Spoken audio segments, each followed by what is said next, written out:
Auzubillahiminash-shaytanir-rajim. Bismillahir-rahmanir-rahim. Today we are going to start the first topic of industrial chemistry, basic principles and parameters for industrial plant, unit operations and unit processes. This whole topic will be divided into 3 lectures. In this lecture 1, we shall be discussing the first part. Here are the key concepts which will be discussed in the whole of this chapter. These basically include fundamentally the topic is industrial processes, so there are 2 headings under that: unit operations and unit process. So under unit operations there are further 3: size reduction, size enlargement, separation of material, and in unit processes there are 4 different processes which will be discussed in detail. In lecture 1 we shall start from unit industrial processes, and then we shall go to unit operations, and we shall discuss 2 unit operations: size reduction and enlargement in lecture 1, and the remaining unit operations like separation of material will be discussed in upcoming lectures, and similarly unit processes, the 4 which have been discussed over here, they will also be which have been mentioned over here, they will also be discussed in the upcoming lectures. So first of all, what are industrial processes? Actually, in the industrial processes we made our desired products. How are they made? They are made from variety of starting raw materials. Energy is used for making them, and there are treatment steps and which are integrated. So we can say there is a succession of treatment steps which are integrated in a rational fashion. Means they are integrated together to make the products. Now what are the treatments? The treatment steps may be physical or chemical in nature. For example, in a typical industrial process we give material, like input is a material, and then there is a process taking place, that is transformation, and then there will be the output, that will be a product. Now the industrial processes, the layout can be discussed as under, like raw materials are pre-treated in the industrial process, then conversion takes place, then separation of the product from the byproduct is also carried out, then refining, purification of the product takes place, and at the end entry and exit points of services such as cooling, water and steam. So in the industrial processes all these steps are integrated together. So basically 2 units are there which make up a chemical process. One is the unit operations and the second one is the unit processes. It does mean that in a chemical process many chemical transformations and physical transformations are taking place. So it consists of, a chemical process consists of 2 units: unit operations and unit processes. Now we are going to study unit operations. So in a chemical process there are many types of chemical processes taking place. So the chemical processes which are taking place in the industry, they can be broken down into a series of steps. These are called unit operations. They can be divided into a series of steps which are called unit operations. These are actually physical treatment steps. So why are they needed, these unit operations? Why are they needed? They are needed because they put the raw materials in the form in which they can react chemically. So to put the raw materials in the form to be able for the reaction, the unit operations are needed.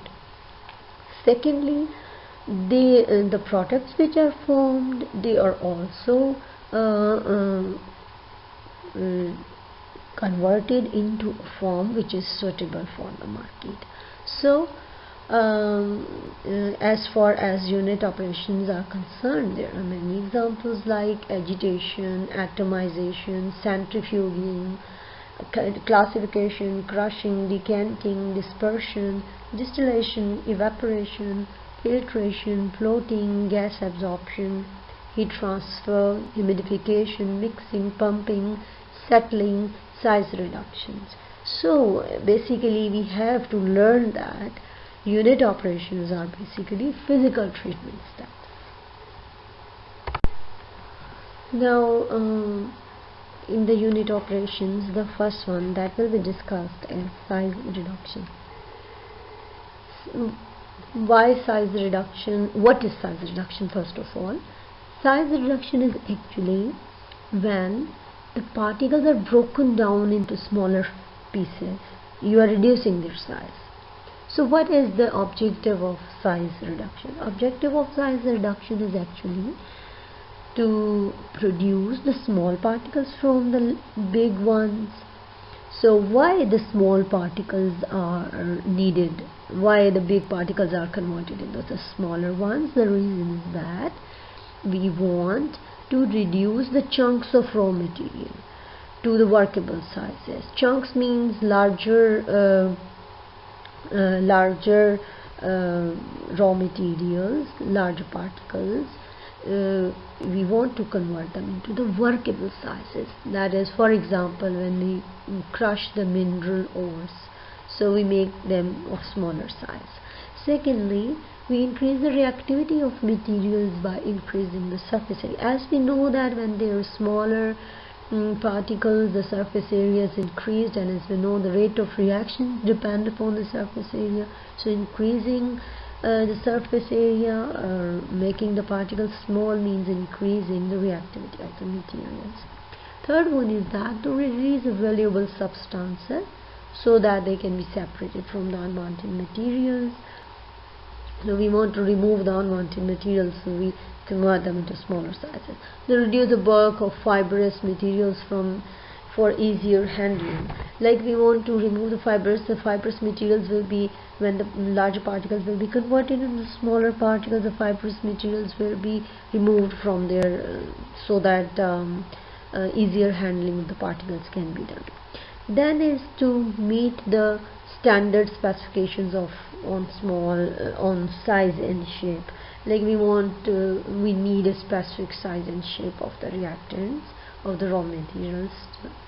So next is that we want the size reduction to increase the particles in number for the purpose of selling.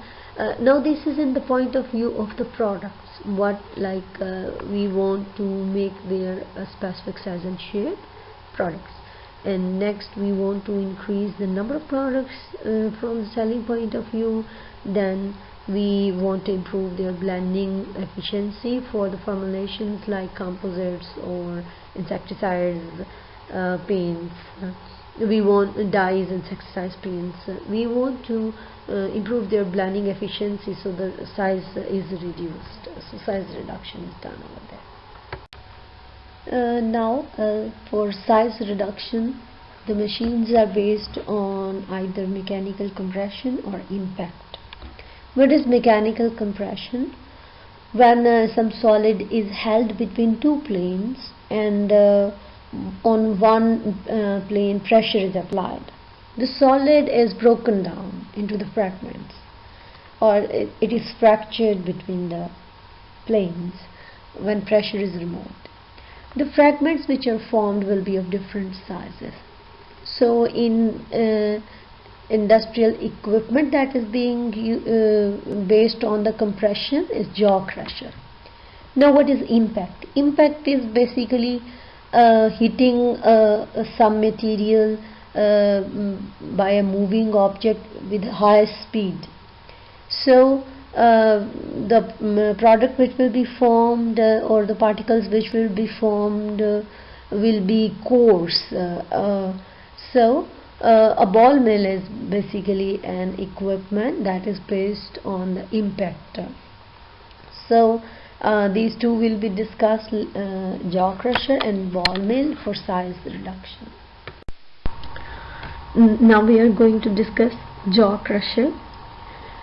Jaw crusher consists of a vertical fixed jaw and an other swinging jaw that moves in the horizontal plane. अब jaw crusher में as you can see in the diagram, jaws are colored red. ये जो नीचे diagram बनी हुई इसमें आपको जो है वो blue नज़र आ रही, बाकी बैकग्राउंड, और ये जो जॉज हैं वो रेड कलर के नज़र आ रहे हैं. अब क्या होता है कि इसमें से एक जॉ जो कि लेफ्ट हैंड पे नज़र आ रहा है दैट इज़ वर्टिकल और वो फिक्स होता है, और जो जॉ राइट साइड पे नज़र आ रहा है वो स्विंगिंग होता है, वो मूव करता है और हॉरिजॉन्टल प्लेन में. ये जो लिवर आपको नज़र आ रहा है उसके राइट जॉ के राइट साइड पे उस लिवर की वजह से ये नीचे हॉरिजॉन्टल प्लेन में जो रॉड सा नज़र आ रहा है ये इसके ऊपर आगे और पीछे मूव करता है, जैसे झूला स्विंग करता है, go forward and backward, move forward and backward, तो ये स्विंगिंग करता है वहाँ पे. The two jaws make 20 to 30 degree angle between them. अब इन दोनों जॉज के बीच में जो एंगल है आपको नज़र आ रहा है वो 20 to 30 डिग्री का होता है. Now the swinging jaw closes about 250 to 400 times per minute. अब ये जो स्विंग कर रहे हैं जॉ, जो ये हॉरिजॉन्टल प्लेन पे जो स्विंगिंग करता हुआ जॉ है, राइट वन जॉ, वो क्लोज होता है 1 मिनट में 250 to 400 टाइम्स तक ये जाके लेफ्ट वन जॉ के ऊपर जाके क्लोज होता है. Feed is admitted between the jaws. दोनों जॉज के बीच में फीड एडमिट की जाती है. It is crushed several times between the jaws before it is discharge at the bottom opening. इससे पहले कि फीड को इससे पहले कि फीड को बॉटम ओपनिंग से निकाला जाए, डिस्चार्ज किया जाए, सेवरल टाइम इन दोनों जॉज के बीच में फीड क्रश हो जाती है. Jaw crusher produces a course product. तो जॉ क्रशर से जो प्रोडक्ट आती है वो इतनी फाइन नहीं होती, वो कोर्स होती है, मतलब बहुत ज़्यादा पाउडर नहीं होती है, वो रादर कोर्स होती है. तो जॉ क्रशर में ये दो जॉज होते हैं बेसिकली, एक फिक्स एक स्विंगिंग, और ये रेड कलर के आपको डायग्राम में नज़र आ रहे हैं, और इनके बीच में 20 to 30 डिग्री का एंगल है, और ये 250 to 400 times per minute swinging jaw close होता है, फीड को क्रश कर देता है जो इन दोनों के बीच में फीड होती है. Next we are going to discuss ball mill. Ball mill, what happens in the ball mill? Ball mill is a tumbling mill. Tumbling means falling down, like it rotates and whatever is inside it, it falls down, goes up and then falls down. Tumbling mill. That is generally used for previously crushed materials. So it is used for the materials which are already crushed. It is generally used to grind the material 6 millimeter and finer down to the particle size of 20 to 75 microns. एक पहले ही ground material होता है, पिसा हुआ होता है 6 millimetre या उससे भी ज़्यादा पाउडर फॉर्म में. उसको पाउडर तो नहीं, उससे ज़्यादा 6 मिलीमीटर, उससे ज़्यादा फाइनर होता है वो. उसको further 20 to 75 micron particle size तक जो है वो ग्राइंड किया जाता है बॉल मिल के ज़रिए से. The mill consists of a cylinder containing a mixture of large and small steel grinding balls and the feed. अब नीचे आप मिल की डायग्राम देख रहे हैं, इसमें एक सिलेंडर है, सिलेंडर गोल सा होता है, ये जो रॉड्स नज़र आ रहे हैं ये इसके ये जो रॉड्स हैं इनकी हेल्प से इट रोटेट्स। तो ये जो सिलेंडर है इसके अंदर स्टील ग्राइंडिंग स्मॉल और लार्ज स्टील ग्राइंडिंग बॉल्स होती हैं और साथ साथ इसके अंदर फीड भी होता है, the material which we want to crush वो भी इसके अंदर होता है। When the cylinder is rotated, the rotation causes the balls to fall back into the cylinder and onto the material to be ground। अब क्या होता है, सिलेंडर ने रोटेट होना है तो रोटेशन जो होती है वो क्या कॉज करती है, रोटेशन कॉज करती है जो बॉल्स इसके अंदर मौजूद है, ये जो स्टील बॉल जिनके ऊपर लेबलिंग हुई हुई है, ये जो स्टील बॉल्स हैं वो जो हैं वो फॉल बैक होते हैं सिलेंडर में, और फिर जाहिर बात है वो फॉल बैक होंगे, जैसे एक रोटेशन होगी नीचे से चीज़ ऊपर आएगी बॉल में से, then they will be falling back, तो वो मटेरियल के ऊपर जाके गिरेंगी जो आपने फीड डाली हुई है, तो उसके ऊपर जब जोर से जाके हिट करेंगे तो जाहिर बात है वो ग्राइंड होगा। The rotation is totally between 4 to 20 revolutions पर मिनट। तो उसकी रोटेशन जो होती है वो एक मिनट में अबाउट 4 to 20 रेवोल्यूशंस या चक्कर आप बोलते हैं जिसको वो होते हैं, depending on the diameter of the mill. तो डिपेंड करेगा कि डायमीटर क्या है मिल का। फॉर एग्जांपल अगर लार्जर डायमीटर की मिल है तो रोटेशन उतनी ही स्लोअर होगी, ज़्यादा टाइम में थोड़ा रोटेशंस करेगी, और अगर बहुत छोटा डायमीटर है तो वो थोड़े टाइम में ज़्यादा रोटेशंस कर देगी। If the speed of the mill is too great, it begins to act like a centrifuge. The balls do not fall back but stay on the parameter of the mill.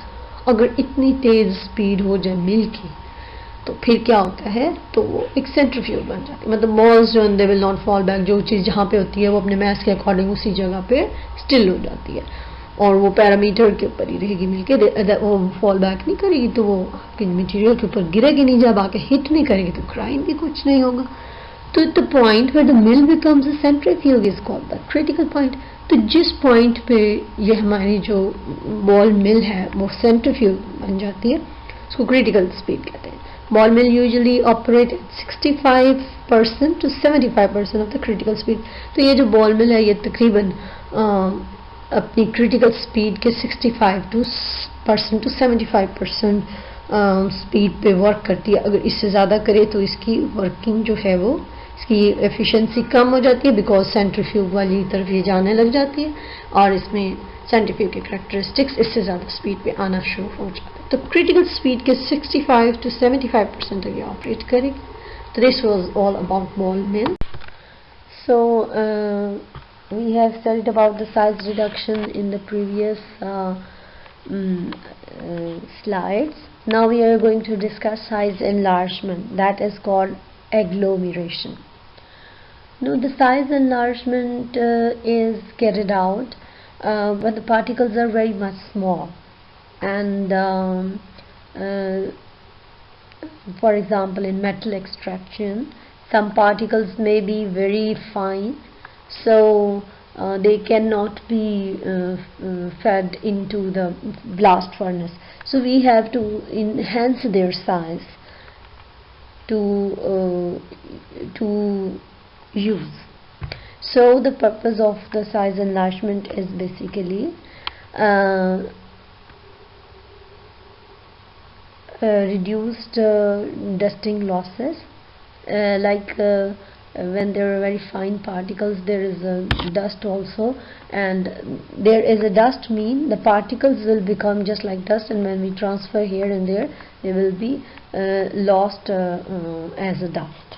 So next to that is there we want to reduce the handling hazards, like if it is in the powder form and it is hazardous, the powder will be inhaled and it will create a problem. So we want to reduce that effect of powder material to convert it into a bit larger material. Render particles free flowing, like if the particles are very fine, so we have to do the size enlargement, otherwise they will be just free flowing, so we want to avoid that. And we want to densify the materials, means in the case of products, if there are products, we want to make them densify, we want to make them like small. Densify means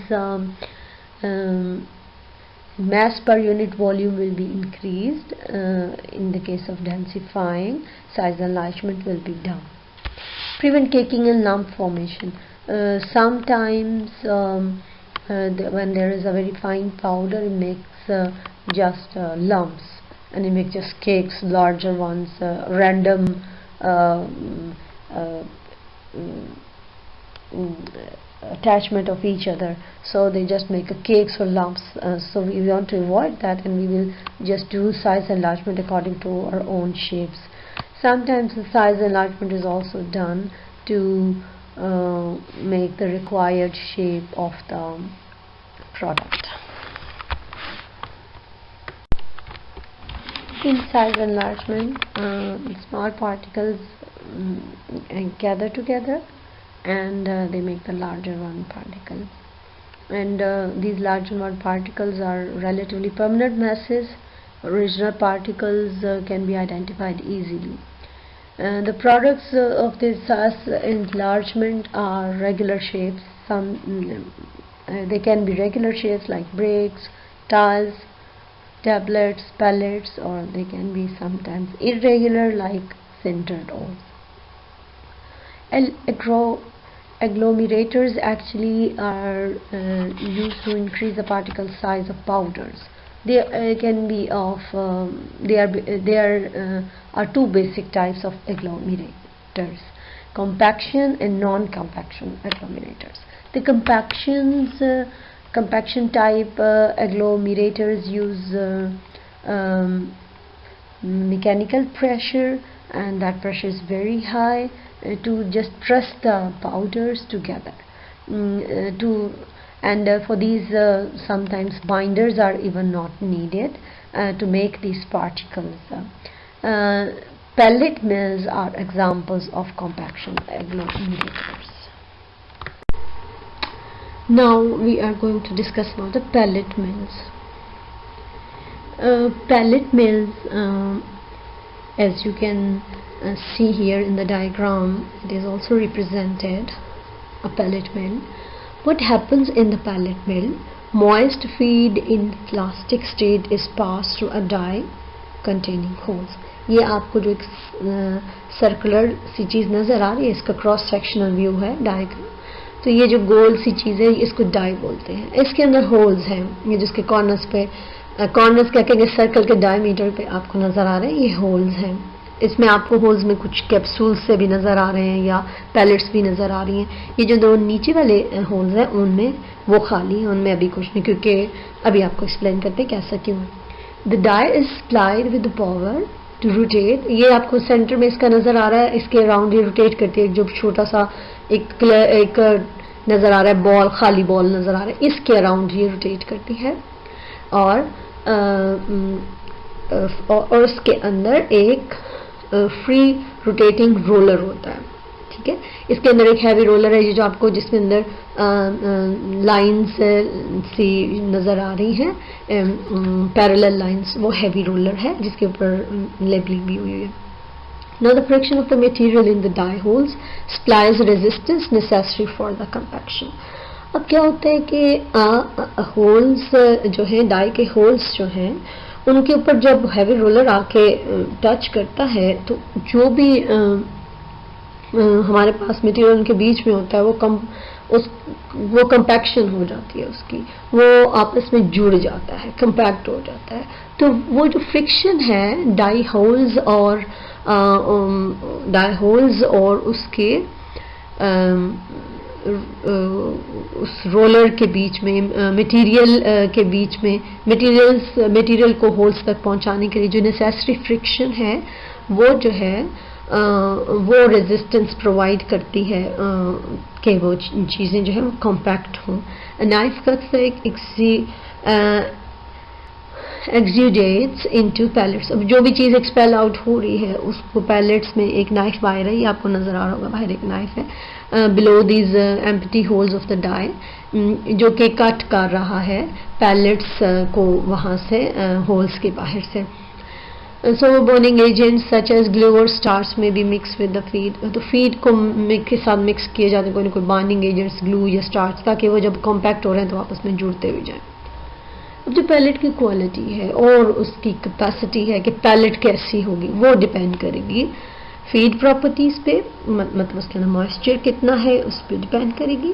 वो depend करेगी feed जो आपने दी है, जो आपने material अंदर डाला है, जिसको आपने एग्लोमेरेट करना है, जिसको आपने जो है वो पैलेट्स में कन्वर्ट करना है, उसकी प्रॉपर्टीज़ कैसे, उसके अंदर मॉइस्चर कितना, उसकी लुब्रिकेटिंग करेक्टरिस्टिक्स कितने हैं, उसके अंदर आप अगर बाइंडर डाल रहे हो या कुछ भी जो भी डाल रहे हो, फीड मॉइस्ट होती है तो उसका मॉइस्चर कैसा है, उसका पार्टिकल साइज कैसा है, वो डिपेंड करेगा कि पार्टिकल साइज कैसा था जिसकी आप कॉम्पैक्शन कर रहे हैं. डाई के अपने करेक्टरिस्टिक्स क्या हैं, डाई की स्पीड क्या है, उसकी एब्रेसिवनेस क्या है पैलेट्स की.